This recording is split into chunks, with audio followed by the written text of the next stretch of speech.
ہمارے چینل کو سبسکرائب کریں اور بیل آئیکن دبائیں۔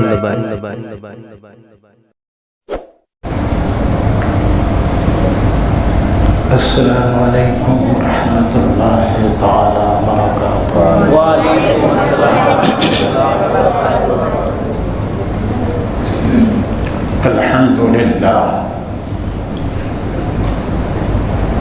الحمد للہ حمدا کثیرا دائما مبارکا، نحمده علی جزیل نعمائه ونشکره علی شمیل آلائه۔ هو اللہ الواحد الصمد القدیم القیوم الرحمن الرحیم، والصلاة والسلام على سيدنا مولانا محمد خاتم الأنبياء والمرسلين وعلى آله المكرمين وأصحابه المعظمين إلى يوم الدين، أما بعد، فأعوذ بالله من الشيطان الرجيم، بسم الله الرحمن الرحيم، قل لا أسألكم عليه أجرا إلا المودة في القربى، صدق الله العظيم وبلغنا رسوله النبي الأمين الكريم، ونحن على ذلك لمن الشاهدين والشاكرين والذاكرين والمطمئنين، والحمد لله رب العالمين۔ محبت کے ساتھ نذرانہ درود و سلام پیش کریں۔ صلی اللہ علی النبی الامی وآلہ صلی اللہ علیہ وسلم، صلاۃ و سلاما علیک یا رسول اللہ یا نبی اللہ صلی اللہ تعالی علیہ وسلم۔ معزز و محترم سامعین، آج کچھ دیر حضور کی اہل بیت کے تعلق سے کل آپ حضرات نے اجمالی طور پر اختصار کے ساتھ صحابہ کا مقام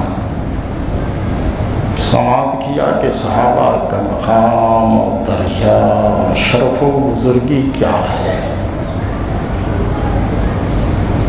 آج یہ سماعت کیجئے کہ حضور کی آل، ان کی اولاد، اہل بیت کا مقام کیا ہے۔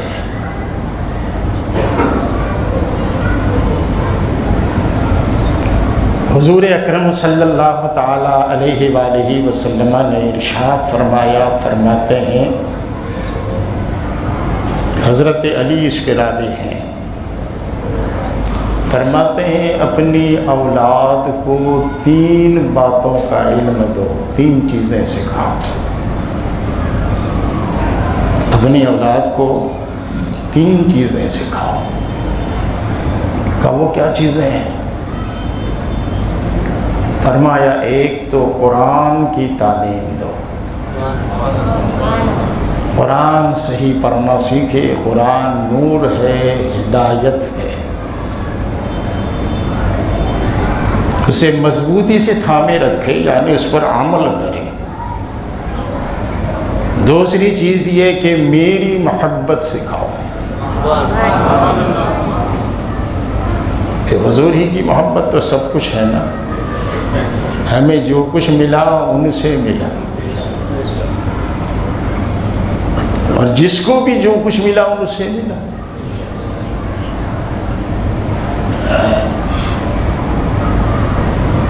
منگتے خالی ہاتھ نہ لوٹے، کتنی ملی خیرات نہ پوچھو، ان کا کرم تو ان کا کرم ہے، ان کے کرم کی بات نہ پوچھو۔ تو قرآن سکھاؤ، صحیح پڑھنا سیکھے، صحیح پڑھنا، جیسا تیسا پڑھا نہیں۔ 3 چیزیں قرآن کے 3 حقوق ہیں ہم پر۔ ایک یہ ہے کہ اس پر ایمان لائیں، جو کچھ ہے قرآن میں۔ پہلی چیز۔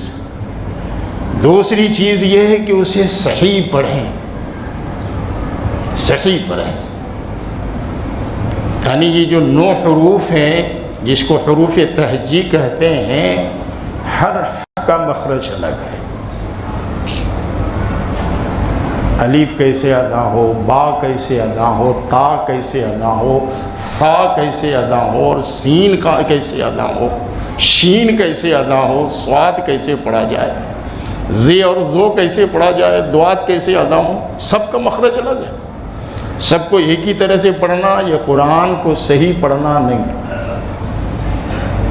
سے شین سین صاد کو ایک ہی طرح سے پڑھ جانا، لال جیم زا کو ایک ہی طرح سے پڑھ لینا، قرآن صحیح پڑھنا نہیں۔ کتنے قرآن پڑھنے والے وہ ہوتے ہیں قرآن اس پر لعنت بھیجتا ہے، کہتے ہیں مولانا صاحب ہم تو ایسی پڑھیں کیا کریں گے؟ نہیں، کوشش کیجیے۔ کوشش کرنے کے لیے کوئی عمر فکس نہیں ہے، کوشش کیجیے، اللہ کی مدد شامل ہوگی، اللہ مدد فرمائے گا۔ تو ایک چیز یہ ہے قرآن پر ایمان لانا، دوسری چیز یہ ہے کہ قرآن کو صحیح پڑھنا، اور تیسری چیز، تیسرا حق یہ ہے کہ قرآن میں جو کچھ ہے عملی لحاظ سے، عقیدے کے لحاظ سے، وہ سب پر عملی لحاظ سے عمل کرنا، جو عقیدے کی باتیں ہیں اس پر ایمان لانا۔ یہ 3 حقوق ہیں۔ تو حضور اکرم صلی اللہ علیہ وسلم نے کیا فرمایا؟ اپنی اولاد کو 3 باتوں کی تعلیم دو، 3 باتوں کی۔ کا پہلی بات تو یہ ہے کہ قرآن سکھاؤ، قرآن صحیح پڑھے۔ دوسری بات یہ کہ میری محبت سکھاؤ۔ تیسری بات یہ ہے کہ میری اہل بیت کی محبت سکھاؤ۔ میرے آقا صلی اللہ علیہ وسلم نے ایک مقام پر اور ارشاد فرمایا جو 3 باتوں کا خیال کرتا ہے، عمل کرتا ہے، اللہ تعالیٰ دین اور دنیا کے امور میں اسے کامیاب کرتا ہے۔ دنیا بھی کامیاب اور دین بھی کامیاب، دنیا بھی کامیاب اور دین بھی کامیاب۔ اور جو ان 3 امور کا خیال نہیں کرتا تو اس کا دین بھی کامیاب نہیں اور دنیا بھی کامیاب نہیں۔ پہلی بات یہ ہے کہ اسلام کی عزت بتاؤ، اسلام کی عزت، اسلام کی عزت دل میں ہو کہ ہم مسلمان ہیں، اور بعد میں جو کچھ بھی ہماری حیثیت ہے، جو بھی ڈگری ہمارے پاس ہے، جو بھی حیثیت ہے، وہ بعد میں ہے۔ پہلے ہم مسلمان ہیں، پہلے ہم مسلمان ہیں، بعد میں جو کچھ ہے، عالم ہیں، حافظ ہیں، قاری ہیں، انجینئر ہیں، پروفیسر ہیں، ڈاکٹر ہیں، سیٹھ ہیں، یہ ہیں، وہ ہیں، کچھ بھی ہیں، بعد میں ہیں، پہلے مسلمان ہیں۔ ہماری عزت دولت سے نہیں ہے، اسلام سے ہے، دامن مصطفیٰ سے ہے۔ ہماری عزت مصطفیٰ کے دامن سے ہے، اور سب سے بڑی دولت وہی مصطفیٰ کا دامن اور مصطفیٰ کی محبت ہے۔ کیا آپ صلاۃ و سلام میں شعر نہیں پڑھتے؟ ہم غریبوں کے آقا پہ بے حد درود، ہم غریبوں کہ آقا پہ بے حد درود، ہم فقیروں کی ثروت، ثروت کہتے ہیں دولت کو، ہمارے سب سے بڑی دولت، ہماری جو ہے سب سے بڑی دولت مصطفیٰ کریم کی محبت ہے، ان سے لگاؤ ہے، ان کا دامن ہے، اس سے بڑی دولت کوئی نہیں، اس سے بڑی دولت کوئی نہیں ہے۔ تو 3 چیزیں بتائی، ایک ہے کہ اسلام کی عزت کرو، اسلام کی عزت، اسلام بدنام نہ ہو۔ آج مسلمانوں کی وجہ سے اسلام بدنام ہے، مسلمانوں کی وجہ سے۔ ڈاکٹر اقبال صاحب کا جارج برنارڈ شاہ انگریز سے ایک دفعہ مناظرہ ہوا تھا، ان سے کچھ، چونکہ ڈاکٹر اقبال تو ڈاکٹر ہی تھے، بہت بڑے پروفیسر ڈاکٹر رہے ہیں وہ، تو اسلام کے بارے میں جب بات ہوئی تو جارج برنارڈ شاہ نے اس نے یہ کہا، ڈاکٹر صاحب جو کچھ آپ کے قرآن میں ہے، حدیثوں میں ہے، بالکل اسلام سے بڑھ کر کوئی سچا دین نہیں۔ جب اسلام پڑھتا ہوں تو اسلام سے سچا کوئی دین نظر نہیں آتا، لیکن جب مسلمانوں کو دیکھتا ہوں تو اس سے بدتر کوئی قوم نہیں دکھتی مجھ کو۔ تو بدنام کس کی وجہ سے اسلام ہے بتائیے؟ آج جتنی بیماریاں، جتنی خرابیاں غیروں کے ہاں جو ہماری حیثیت ہے، کوئی چور ہے، کو ہے، لفنگے ہیں، لچے ہیں، لوگوں کو یہی خیال آتا ہے مسلمان ہوگا، مسلمان ہوگا تو اسلام کی عزت، یہ پہلی چیز۔ بلکہ اسلام کو جو دل سے چاہتا ہے، ایک واقعہ میں نے پڑھا، عرفات کے میدان میں جو حج کا رکن اعظم ہے، عرفات کا وقوف، وہاں ٹھہرنا کچھ دیر کے لیے بھی، وہ اللہ والے تھے، وہ عرفات کے میدان میں دعا مانگ رہے تھے، یا اللہ تیرا کرم ہے، تیرا احسان ہے، تو نے اسلام دیا، تو نے اسلام دیا، تیرا بڑا احسان ہے، بڑا کرم ہے، تیرے کرم کا شکریہ، جسم کا رونگٹا رونگٹا، بال بال، روما روما، اگر زبان اس کو مل جائے پھر بھی شکر ادا کر سکے تو شکریہ ادا نہیں ہو سکتا۔ دوسرے سے ایک صاحب ان کی دعا کچھ دھیمی آواز میں وہ مانگ رہے تھے، کوئی صاحب بغل میں تھے وہ سن رہے تھے۔ اتفاق ایسا ہوا کہ دوسرے سال بھی دونوں کی ملاقات ہو گئی، دوسرے سال بھی وہ بزرگ حج میں، وہ صاحب جو بغل میں ان کی دعا کے الفاظ سن رہے تھے وہ بھی وہی دعا مانگ رہے ہیں۔ ان صاحب کا کہنا ہے کہ وہ جب بزرگ دعا مانگ رہے تھے کہ تیرا کرم، تیرا احسان ہے، تو نے اسلام دیا، مسلمان بنایا، کہا میں نے ایک غیبی آواز سنی عرفات کے میدان میں، کوئی کہنے والا کہہ رہا تھا، اے شخص پچھلے سال جو تو نے دعا مانگی تھی ابھی تک اس کے ثواب پر تو فرشتوں کا قلم چل ہی رہا ہے، ابھی تک فرشتوں کا قلم جو ہے تیرے ثواب لکھنے میں چل رہا ہے، پھر تو وہی دعا مانگ رہا ہے۔ سمجھے آپ؟ تو کتنی بڑی نعمت ہے، بہت بڑی نعمت ہے۔ تو اسلام کی عزت، آقا فرماتے دین اور دنیا کے امور میں اللہ کامیابی عطا فرمائے گا، سرخروئی عطا فرمائے گا اگر تین باتیں جس میں ہوں۔ پہلی بات یہ ہے کہ اسلام کی عزت، دوسری بات میری عزت، تیسری بات میری اہل بیت، میری اولاد کی عزت، دونوں جہاں میں کامیابی نصیب ہوگی۔ تو میرے عزیز و دوستو، اہل بیت کی محبت، صحابہ نے ایک دفعہ عرض کیا، یا رسول اللہ صلی اللہ علیہ وسلم، آپ فرماتے مجھ پر درود پڑھو، سلام پڑھو۔ سلام تو سیکھ لیا ہم نے، السلام علیکم ایھا النبی، اے نبی آپ پر سلام ہو۔ ہم نے تو سیکھا درود کیسے پڑھیں، آپ پر صلوات کیسے بھیجیں۔ حضور نے فرمایا پڑھو اللہم صلی علی محمد وعلی آل محمد، پوری درود ابراہیم وعلی آل۔ صحابہ نے پوچھا تھا صرف حضور پر صلوات بھیجنے اور درود پڑھنے کے لیے، لیکن حضور نے اپنے نام کے ساتھ اپنی آل کا بھی ذکر کیا، اس لیے فرمایا، حضور ایک مقام پر فرماتے ہیں جو صرف مجھ پر درود بھیجتا ہے، صلوات بھیجتا ہے، میری آل پر نہیں بھیجتا، وہ درود ناقص ہے۔ کامل درود وہ ہے کہ مجھ پر بھی بھیجو اور میری آل پر بھی بھیجو، وہ کامل درود ہے۔ تو اہل بیت کا مقام بہت اونچا ہے۔ حضور اکرم صلی اللہ علیہ وسلم کے پاس نجران کے کچھ کرسچن عیسائی جس کی تعداد 60 آیا ہے، وہ لوگ آئے، عصر کا وقت تھا، حضور اکرم صلی اللہ علیہ وسلم نے عصر کی نماز کی امامت فرمائی، وہ لوگ مسجد نبوی میں آئے، اس زمانے میں نجران جو ہے یہ عیسائیوں کا مرکز تھا، کیپٹل تھا، عیسائیوں کی تعداد وہاں زیادہ تھی۔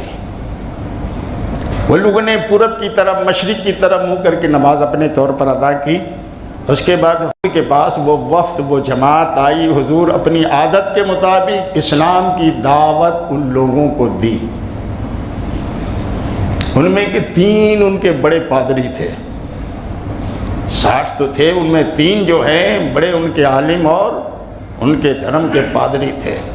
ان لوگوں نے کہا ہے محمد صلی اللہ علیہ وسلم آپ حضرت عیسیٰ کے بارے میں کیا کہتے ہیں؟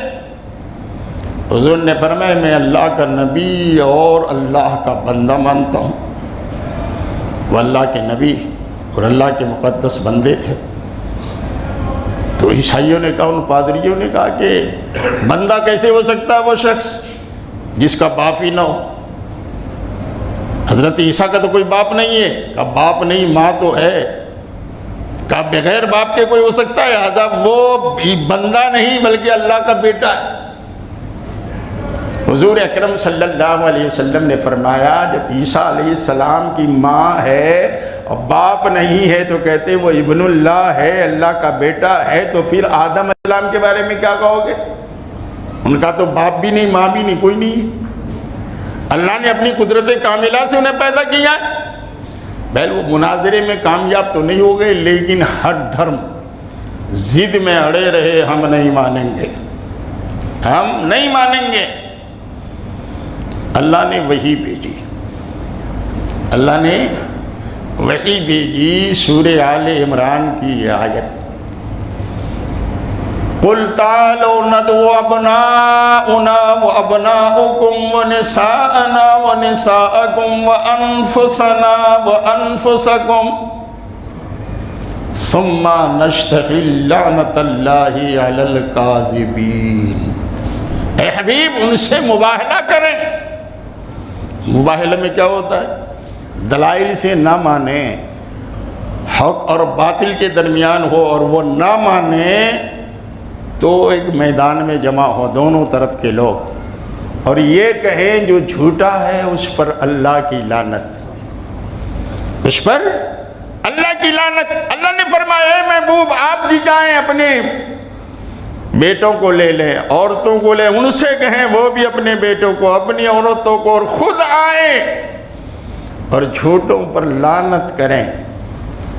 حضور جب چلے تو حضرت امام حسین کو گود میں لیے ہوئے تھے، حضرت امام حسن کی انگلی تھامے ہوئے تھے، حضرت فاطمہ پیچھے آ رہی تھی اور حضرت علی فاطمہ کے پیچھے، یہ تینوں، اور ان عیسائیوں کے سامنے پہنچے اور یہ آیت سنائی تو لوگوں نے 3 دن کی مہلت مانگی، ہمیں ٹائم دو، ہم غور کرتے ہیں۔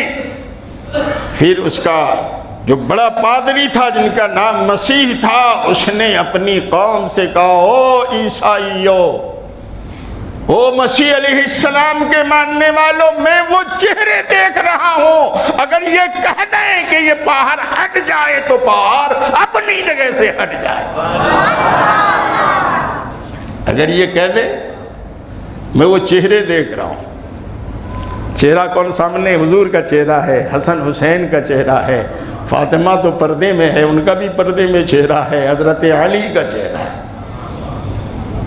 حضور نے فرمایا میں دعا کرتا ہوں، لعنت بھیجتا ہوں، تم لوگ آمین کہنا۔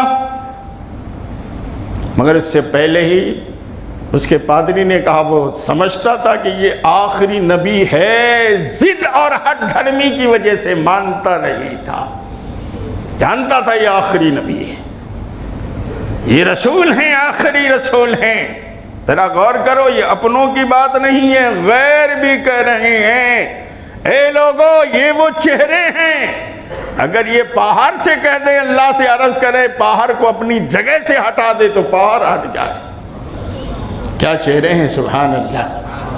ان لوگوں نے پھر کمپرومائز کر لیا، کہا ہم اپنے دین پر رہتے ہیں، آپ اپنے دین پر رہیں، اور ہم جزیہ جو جہاں اسلامی ملک ہو وہاں دوسرے کفار ہیں ذمی کافر، تو ان کو ٹیکس دینا پڑتا ہے، وہ ٹیکس دیں، اور ان کے حقوق ویسے ہوتے ہیں جیسے مسلمانوں کے، جیسے مسلمانوں کے وہ تیار ہو گئے۔ میرے آقا نے فرمایا عذاب قریب آ چکا تھا، اگر میں بد دعا کر دیتا، لعنت بھیج دیتا تو یہ بندر اور سور بن جاتے، بندر بن جاتے، سور بن جاتے، ان کے ہاں جنگلوں میں آگ بھڑک اٹھتی، اور ان کے چرندے پرندے وہ سب جل کر ختم ہو جاتے، اور 1 سال نہیں گزرتا پوری روئے زمین سے عیسائی ختم ہو جاتے۔ وہ کیسے لوگ ہیں سبحان اللہ، جن کا چہرہ غیر کہہ رہا ہے کہ چہرہ اتنا پیارا ہے، اتنا پیارا ہے کہ چہرے میں دیکھ رہا ہوں، یہ کہہ دیں کہ پہاڑ تو اپنی جگہ سے ہٹ جا تو ہٹ جائے، ہٹ جائے۔ ائمہ اہل بیت میں سے ایک امام ہوئے ہیں امام علی رضا، امام علی رضا۔ ائمہ اہل بیت جن کی تعداد 12 ہیں، ان میں سے ایک امام علی رضا بہت بڑے امام ہوئے ہیں، بڑے عالم، بڑے فقیہ، مجتہد۔ وہ نیشاپور پہنچے۔ جن لوگوں نے مقدس مقامات کی زیارت کی ہے، ایران، عراق، خراسان، سمرقند، ان میں ایک نیشاپور بھی ہے، بڑے بڑے علماء ایک زمانے میں ہوئے تھے وہاں پہنچے۔ اور حال یہ تھا کہ سواری پر، گھوڑے پر جو سوار تھے، آگے پردہ تھا، یعنی آپ کا چہرہ دوسروں کو نظر نہیں آتا تھا۔ وہاں کے لوگ 2 حافظان حدیث جن کو لاکھوں حدیثیں یاد تھی، جن میں ایک کا نام امام ابو زرع تھا، دوسرے کا نام امام محمد بن اسلم توسی تھا، اور ہزاروں ان کے شاگرد۔ کیسا قافلہ ہوگا اور کیسی رونق ہوگی، سبحان اللہ۔ وہاں پہنچے تو وہاں والوں نے کہا، ذرا غور سے سننا کہ یہ حضرات کون ہیں، ان کا مقام کیا ہے۔ وہاں والوں نے کہا، وہاں کے علماء نے، عوام نے، جن کو دین سے، دینی تعلیم سے بڑی دلچسپیاں تھیں، ان لوگوں نے کہا کہ پردہ ذرا ہٹا دیجئے تو ہم حضرت کی زیارت کریں۔